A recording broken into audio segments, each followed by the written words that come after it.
Hello दोस्तों, स्वागत है आप सभी को famous education academy YouTube channel पर। हम लेकर आए Jharkhand civil court assistant and clerk exam. ठीक है, वो सारी बातें जो आपको पता होनी चाहिए। ठीक है, जो भी कुछ हम बताने जा रहे हैं वो बात पता होनी चाहिए। ठीक है, तो आप जो भी चैनल पे नए हैं चैनल को सब्सक्राइब कर लीजिए, ताकि जो भी आगे कुछ कुछ नोटिफिकेशन आएगा तो हम वीडियो के माध्यम से लाने की कोशिश करेंगे। ठीक है, तो आप चैनल को सब्सक्राइब कर लीजिए। चलो स्टार्ट करते हैं।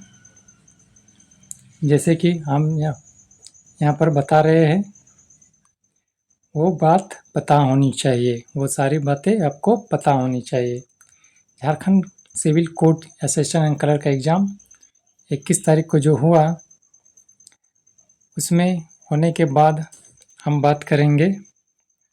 देखो यहाँ सबसे पहला आता है written test. Written test 90 mark. Written test कितने का आया? 90 मार्क का। ठीक है, टोटल फुल मार्क कितना था? फुल मार्क था 90 मार्क। इनमें से 80% तो इधर mathematics and reasoning and English और जीके मिला के था, और 10 नंबर क्या था? 10 नंबर था ऐसे। ठीक है, ई ए प्लस ऐसे था। 10 नंबर ऐसे से प्रश्न पूछा गया था।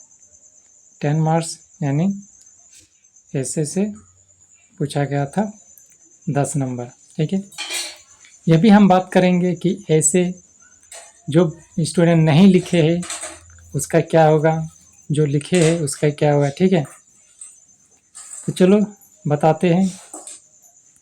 जैसे कि इसमें बताया गया है कि रिटन टेस्ट 90 मार्क का, समय दिया गया था दो 2 घंटा, और क्वालिफाइंग मार्क कितना है ये भी हम बात करेंगे।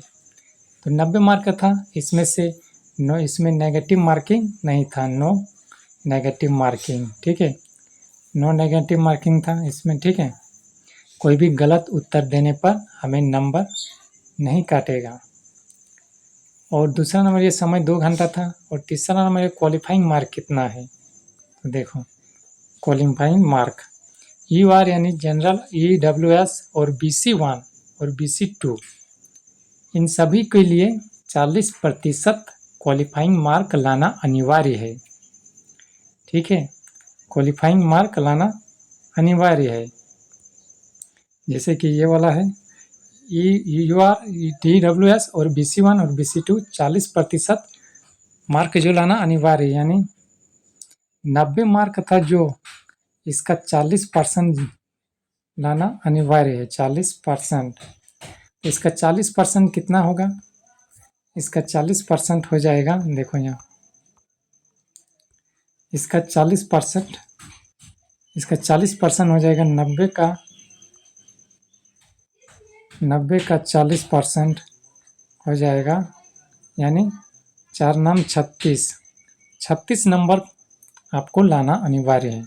ठीक है, अगर 36 नंबर आ जाता है qualifying mark number UR, EWS, BC1 और BC2 कैटेगरी के लिए, तो वो क्वालिफाइंग कर गया, और आगे जाके वो टाइपिस्ट के लिए वो सेलेक्ट हो गए, वो टाइपिंग देंगे। ठीक है, जिसका 36% क्वालिफाइंग नहीं आया वो टाइपिंग के लिए उसको नहीं बुलाया जाएगा।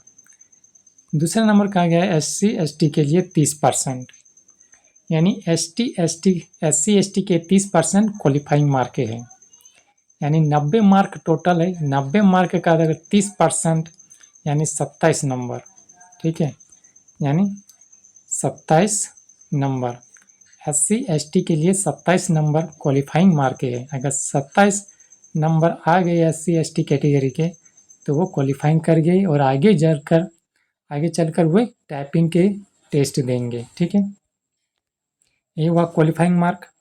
और आगे बात करेंगे, देखो इसमें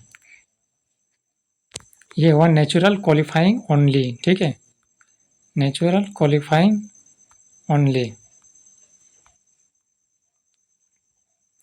तो इस पे भी बात करेंगे।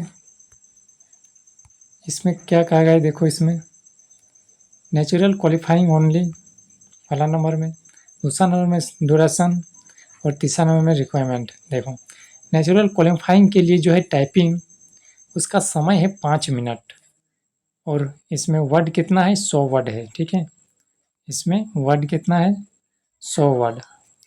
100 वर्ड है, 20 वर्ड पर मिनट, मतलब 1 मिनट में 20 वर्ड टाइप करना है। टोटल 100 वर्ड टाइप करना है, कितना समय में, 5 मिनट में। यानी 5 मिनट में 100 वर्ड आपको टाइपिंग करना है। और टाइपिंग जो होगा वो टाइपराइटर में नहीं होगा, बल्कि कंप्यूटर में कीबोर्ड कीबोर्ड जो होता है, ठीक है, कीबोर्ड में होगा। ठीक है, कीबोर्ड में, टाइपराइटर में टाइपिंग नहीं होगा, कंप्यूटर के साथ कीबोर्ड जुड़ेगा और उसमें टाइपिंग होगा। ठीक है, और इसमें कहा गया है आखिरी लाइन में, देखो इसमें कहा गया है कि note mark in computer test will not add in final merit, only qualifying. मतलब टाइपिंग में जो नंबर आएगा, यानी टाइपिंग में आप सेलेक्ट हो गए, ठीक है, टाइपिंग में सेलेक्ट हो गए तो उसका अंक मेरिट लिस्ट में नहीं जुड़ जाएगा। ठीक है, उसका अंक जो है मेरिट लिस्ट में नहीं जुड़ेगा, बल्कि जो इसका टाइपिंग है ये सिर्फ क्वालिफाइंग के लिए लिया जा रहा है कि अगर टाइपिंग में क्वालिफाई हो कर गए तो आगे चलकर इंटरव्यू के लिए इंटरव्यू देंगे। ठीक है, इंटरव्यू के लिए तैयार हो जाओ। जो कंप्यूटर में टाइपिंग में क्वालिफाई कर गए वो जाके इंटरव्यू देंगे, इसका नंबर फाइनल मेरिट में नहीं जुड़ेगा, ये सिर्फ ओनली क्वालिफाइंग। ठीक है, तो आगे चलते हैं। आगे कहा गया है कि कैंडिडेट टोटल अप्लाइड कितना किया गया था, टोटल अप्लाइड 63,000। ठीक है, टोटल अप्लाइड पोस्ट जो है Jharkhand civil court assistant and clerk का, उसमें टोटल अप्लाई किए थे 63,000, जिनमें 21 सितंबर का एग्ज़ाम था। तो 63,000 में से बहुत से स्टूडेंट नहीं आ पाए। ठीक है, शायद कुछ स्टूडेंट का दूसरा एग्ज़ाम होगा, एसएससी सीजीएल का एग्ज़ाम चल रहा था और कुछ ट्रेन बाधित की वजह से नहीं आया, लेकिन तो बस चल रहा था, बस से आ सकते थे। ठीक है, लेकिन वो अपने मर्जी शायद नहीं आ पाए। उसमें से कहा गया है कि अप्लाइड इन एग्ज़ाम अप्रॉक्स, यानी 63,000 टोटल था, 63,000 का 40% ही परीक्षा देने आए, यानी 25,200 प्रेजेंट हुए, 25,200 परीक्षा दे दिए। टोटल स्टूडेंट कितना परीक्षा दिए, टोटल 25,000 में दिए, 25,200 एग्ज़ाम दिए। ठीक है, 63,000 का 40%, 25,200 एग्ज़ाम दे दिए। आगे बात करते हैं, जैसे कि रिजल्ट टाइपिंग सिलेक्शन। ठीक है, रिजल्ट टाइपिंग सिलेक्शन, इसमें कहा गया कि रिजल्ट एंड टाइपिंग सिलेक्शन। ठीक है, result and typing selection, result published equal to 10 time of total post. ठीक है, जो भी वैकेंसी है, मान लो 410 है। ठीक है, result and typing selection, result published equal to 10 time of total post, यानी टोटल पोस्ट कितना था, 410 था। 410 था तो 410 का 10 गुना कैंडिडेट को बुलाएगा टाइपिंग के लिए। ठीक है, 10 गुना बुलाएगा कैंडिडेट के लिए, यानी 410 टोटल पोस्ट इंटू 10, यानी 4,100 कैंडिडेट को टाइपिंग के लिए बुलाया जाएगा। ठीक है, आगे चलते हैं, आगे कटअप की बात करेंगे। ठीक है, कटअप की बात करेंगे, इसके बाद बोलेंगे जो ऐसे लिखे हैं या नहीं लिखे उसके बारे में। देखो कटअप